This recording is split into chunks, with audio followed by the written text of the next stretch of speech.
很高兴您来到 Star 频道。现在订阅并分享频道会更有趣。首播3集，半小时就冲上了悬疑榜第1。这剧汇报：5月，一部全新上线的悬疑剧《在人间》仅用3集，不到半小时的时间，便冲上了各大平台悬疑榜的第1名。这种开局即巅峰的走势，在国产剧市场上并不多见。尤其是在过去2年悬疑题材相对沉寂的大背景下，在人间的横空出世，不仅惊艳了剧迷，更引发了业内外对其现象级破圈能力的热议。从开场的那一列穿越浓雾的山间列车，到车厢坠崖、人格切换，再到心理诊所与虚拟空间的交错现实，这部剧几乎每1分钟都在高能反转、密集信息与视觉轰炸中推进。观众不再只是看剧，而是在闯关、参与、解谜、分析，最终卷入一场关于自我认知的深度心理冒险。炸裂设定，多重人格加虚拟空间，悬疑叙事革新式升级。在人间最具冲击力的标签，莫过于它的高概念设定。主角贾小朵赵丽颖是与徐天银访视，看似2个身份殊异的人物，在剧集推进中逐步揭示，实则是一个人分裂出的双重人格。这种设定在国产剧中极为罕见，一方面对编剧叙事逻辑与结构能力提出了极高要求，另一方面也对观众的理解能力与情绪承载力构成挑战。更吸引人的是，该剧并非传统意义上的多重人格心理剧，而是巧妙地融合了无限流游戏闯关结构。主角必须在每一个关卡中面对特定的心理挑战，完成相应任务，才能推进剧情。这种结构设定一方面引入了游戏化的爽感，满足年轻观众对代入感与参与感的需求；另一方面又在每一关中埋入深层社会议题，如容貌焦虑、身份危机、原生家庭创伤等，使得剧情不仅烧脑，更具现实指向与心理深度。当徐天在镜前低语该清除下一个了，观众瞬间意识到，这不仅是一场人格之间的斗争，更是一场自我猎杀的惊悚大戏。这种设定既有盗梦空间式的梦境逻辑，也借鉴了致命 ID 的人格屠杀构思，使得国产剧在题材探索上跨出了重要一步。赵丽颖突破极限，一人多角演绎心理裂变。在这场一时迷宫中，赵丽颖的表演成为观众持续追剧的关键驱动力之一。从花千骨到知否，再到幸福到万家野蛮生长，赵丽颖近年来持续突破自我，走出傻白甜舒适圈，在现实主义与心理复杂型角色中摸索演技深度。此次在人间中，她不仅要完成从女性到男性的角色身份切换，更需要呈现出多重人格之间的微妙差异，冷漠的、脆弱的、暴力的、柔软的，在12秒内完成3种人格的流转切换。她凭借细致的眼神控制、面部肌肉收缩与肢体语言调整，给出了教科书级的表演范例。尤其在那场雨夜独白中，赵丽颖一边低声抽泣，一边自言自语，甚至突然爆发出歇斯底里的怒吼。这种瞬时的情绪断裂与演技爆发，成功唤起了无数观众的共鸣。她不仅在演一位病人，更在代言一个现代人普遍焦虑与混乱的精神状态。而尹昉饰演的徐天，同样游走在偷窥者、施暴者、旁观者与受害者多重心理状态之间。他对镜的每一次低语、冷笑、瞳孔放大都充满压迫感，堪称精神压迫系男主的代表。从特效到叙事、技术与创意的融合突破。除了设定与表演，在人间的视听语言同样令人惊艳，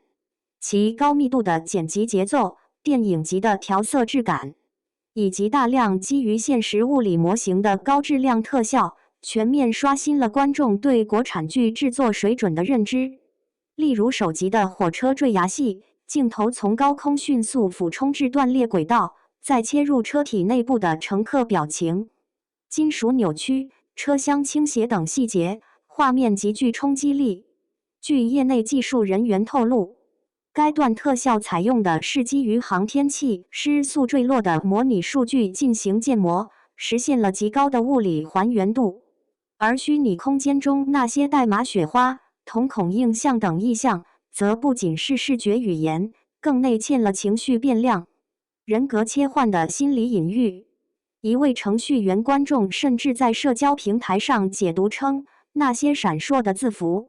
是为模拟 Python 中情绪波动函数的视觉化表达，这一点令无数理工科观众倍感惊喜。心理咨询行业也迅速响应。一家北京三甲医院的精神科主任指出，剧中角色切换人格时瞳孔短暂震颤的描写，在临床上确有其学术依据。不过，也有医疗博主指出，剧中攀岩猎杀人格的暴力方式并不符合现实中的精神治疗伦理。4. 全民参与的人格游戏，社交媒体的第二战场。真正让在人间成为全民现象级作品的，并不只是剧情本身，而是它在社交媒体上形成的裂变式传播。从播出第2天起，人格测试、主人格存活率、虚拟认知混淆感等话题就频繁登上热搜榜。一家心理平台甚至推出了你是贾小朵还是徐天性格测试，仅2天参与人数便突破500万，引发教育界对青少年心理状态的集体关注。抖音上的泛制视频也迅速爆红，赵丽颖12秒人格切换混剪点赞数超过280万，被表演系学生奉为演技分析样本。豆瓣网友组建人格生存战小组，逐帧解析已出场角色的隐藏人格信息。有原著党发现，剧中角色于但念叨的第108封信，实则暗合原著中108次人格分裂的设定，瞬间引发大量剧情考据帖，连道具都成了热门讨论对象。贾小朵使用的老式翻盖手机，被指是2015年某款已停产机型。心理医生办公室墙上的格尔尼卡复制画，也被解读为精神撕裂与人格对抗的象征。5. 争议声中反射社会焦虑，在人间打开大众心理裂口。尽管收获热度，在人间也不可避免地陷入争议漩涡。部分影评人批评其借精神病搞猎奇，将心理创伤娱乐化，甚至质疑剧方是否真正具备严肃处理心理议题的能力。然而支持者则反击指出，精神疾病本就是社会现实的一部分，影视作品若无法触及它，又如何真正贴近人性？难道抑郁症患者不配拥有主角光环？在争议之外，更令人深思的是，这部剧为何能击中如此多观众的心理痛点？有人说，当贾小朵对镜怒吼我要成为唯一的那一刻，是千千万万个正在经历自我撕裂的都市